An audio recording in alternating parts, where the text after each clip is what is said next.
Une démonstration de force navale américaine semble avoir remis en cause les menaces de blocus dans le détroit d'Ormuz, l'un des axes maritimes les plus stratégiques au monde. Depuis plusieurs semaines, les autorités iraniennes affirmaient avoir déployé des mines sous-marines dans cette zone critique, laissant entendre que toute tentative de transit serait exposée à des risques majeurs. Cette posture visait à instaurer une forme de dissuasion indirecte, susceptible de perturber le trafic maritime international sans recourir à une confrontation ouverte. Cependant, au cours de la matinée, 2 navires de guerre américains ont traversé cette zone sensible en plein jour, sans rencontrer de résistance apparente, avant de rebrousser chemin. Il s'agit d'un événement notable, dans la mesure où aucune opération de ce type n'avait été observée depuis le début des tensions récentes. Cette manœuvre intervient à un moment particulièrement délicat pour Téhéran, alors que des discussions diplomatiques semblent se dessiner en parallèle. Des représentants iraniens auraient rejoint des pourparlers au Pakistan, peu avant l'arrivée d'une délégation américaine. Celle-ci inclurait notamment le vice-président J.D. Vance, chargé de mener des consultations préliminaires avec les autorités locales. Sur le plan militaire, la traversée des bâtiments américains dans le détroit peut être interprétée de plusieurs manières. Elle pourrait constituer un signal stratégique affirmant la liberté de navigation dans cette zone, ou encore une opération de sécurisation maritime, potentiellement liée à l'escorte de navires commerciaux. Une autre hypothèse évoque des activités de détection ou de neutralisation de mines, bien que les capacités exactes des unités engagées ne soient pas entièrement connues du public. Du côté iranien, les déclarations officielles restent ambivalentes. Certains médias d'État contestent la réalité du passage des navires américains, affirmant qu'ils auraient été dissuadés. Toutefois, plusieurs sources indépendantes, ainsi que des données satellitaires, semblent confirmer que l'opération a bien eu lieu. Les propos récents d'un responsable du ministère iranien des Affaires étrangères apportent un éclairage supplémentaire. Celui-ci a reconnu l'existence de restrictions techniques dans le détroit, justifiées par le contexte de conflit, et a indiqué que les navires devaient coordonner leur passage avec les autorités iraniennes. Cette déclaration suggère une volonté de contrôle indirect plutôt qu'un blocage total.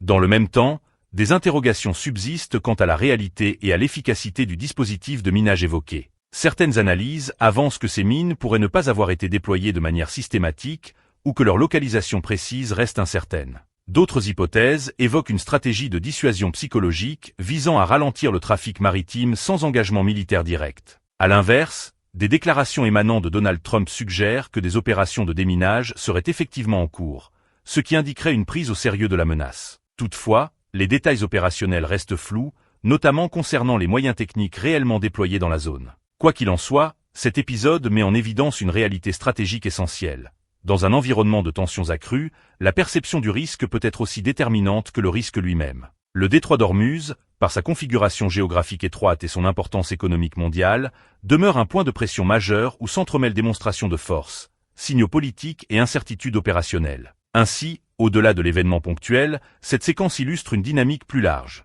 La confrontation indirecte, ou la communication stratégique, la dissuasion et les opérations limitées jouent un rôle central dans la gestion des équilibres régionaux et internationaux. Cependant, le passage de 2 navires de guerre à travers le détroit d'Ormuz constitue indéniablement un événement majeur, d'autant plus qu'il se déroule en plein jour. Leur système de signalisation fonctionne à pleine capacité, rendant leur présence parfaitement visible. Il convient dès lors de considérer que Iran verrait son influence partiellement érodée si ce détroit stratégique venait à être ouvert à un trafic maritime échappant à son contrôle. Les autorités iraniennes ont publiquement affirmé qu'elles ne permettraient pas à plus de 15 navires de quitter le détroit en une seule journée. À l'heure actuelle, le trafic maritime demeure bien en deçà de ce seuil, voire s'en approche progressivement. Toutefois, tout dépassement de cette limite traduirait une perte de levier dans la capacité de négociation de Téhéran. Dans ce contexte, il est légitime de s'interroger sur le rôle joué par Chine. Parallèlement, des négociations sont en cours au Pakistan. Selon les services de renseignement américains, Pékin se préparerait à transférer à l'Iran de nouveaux systèmes de défense aérienne dans les semaines à venir. Il s'agirait notamment de missiles solaires portables,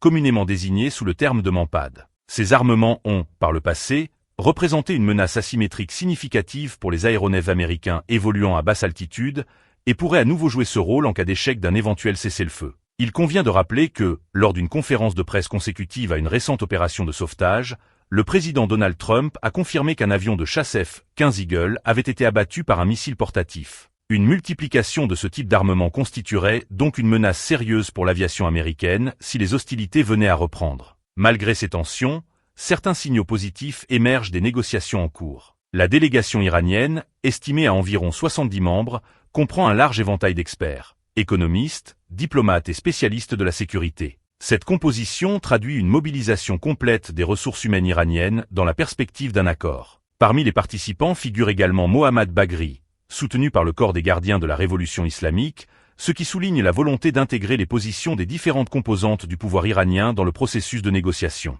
L'ampleur et la diversité de cette délégation témoignent du sérieux avec lequel Téhéran aborde ces discussions, laissant entrevoir l'espoir d'un compromis acceptable. Il convient toutefois de rappeler que, peu avant leur départ pour le Pakistan, les représentants iraniens avaient déclaré que deux conditions essentielles n'avaient pas été remplies: l'instauration d'un cessez-le-feu au Liban et la libération des avoirs financiers iraniens gelés dans le cadre des sanctions internationales. En l'absence de ces conditions, l'Iran avait initialement laissé entendre qu'il pourrait se retirer des négociations. Or, la réalité actuelle contredit ces déclarations. Aucun cessez-le-feu n'a été instauré au Liban, où Israël a récemment mené des frappes contre plus de 200 cibles du Hezbollah en l'espace de 24 heures. Par ailleurs, les autorités américaines ont clairement indiqué qu'elles n'avaient jamais accepté de débloquer les fonds iraniens en échange d'un cessez-le-feu, et aucune restitution financière n'a été effectuée. Malgré cela, la délégation iranienne s'est rendue au Pakistan et participe activement aux discussions, lesquelles se sont prolongées pendant plus de 4 heures à huis clos. Le vice-président américain J.D. Vance y prend part aux côtés des experts des deux camps.